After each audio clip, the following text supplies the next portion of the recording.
Hello প্রিয় ছাত্রছাত্রীরা, বাংলা বিভাগে তোমাদের সকলকে স্বাগত। তোমাদের জন্য আজকে আরেকটি নতুন প্রশ্নের উত্তর নিয়ে হাজির হলাম। যদি উত্তরটির দ্বারা তোমরা উপকৃত হয়ে থাকো তাহলে প্লিজ চ্যানেলটি একটু সাবস্ক্রাইব করে দিও। চলো প্রশ্নটি দেখে নেওয়া যাক। আজকের আর একটি গুরুত্বপূর্ণ পদ শাক্ত পদাবলী থেকে। ওরে নবমী নিশি না হই ওরে অবসান, শুনেছি দারুণ তুমি না রাখো সতের মান। পদটি ব্যাখ্যা করো। কোন কবির লেখা, কোন পর্যায়ের পদ, পদটির বিষয়বস্তু সম্পর্কে আলোচনা। চলো উত্তরটি দেখে নেওয়া যাক। আলোচ্য পদটি সাধক কবি কমলাকান্ত ভট্টাচার্যের লেখা। পদটি বিজয়া পর্যায়ের পদ।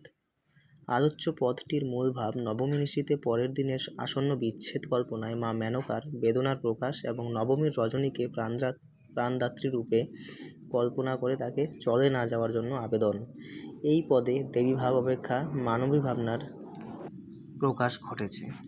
এখানে মেনকা স্নেহময়ী চিরকালীন বঙ্গজননী রূপে অঙ্কিত হয়েছেন।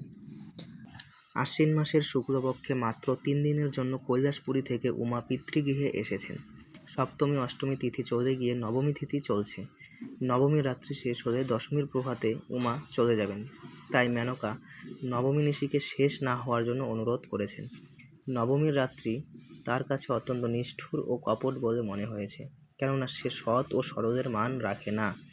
সচন্দন পদ্মফুল নবমী নিশির চরণে মেনকা অঞ্জলি স্বরূপ অর্পণ করবেন, যদি সে দশমীর প্রভাতকে বাধা দান করতে পারে, শিবের বচনরূপী বাণ দূরে সরিয়ে দিতে পারে।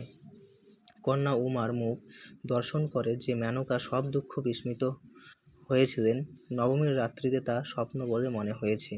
কমলাকান্ত তাই ভণিতায় বলেছেন যে উমাকে মাতৃস্নেহের দুর্ভেদ্য দুর্গে হৃদয়াসনে চিরকালের জন্য আবিষ্টিত রাখতে হবে।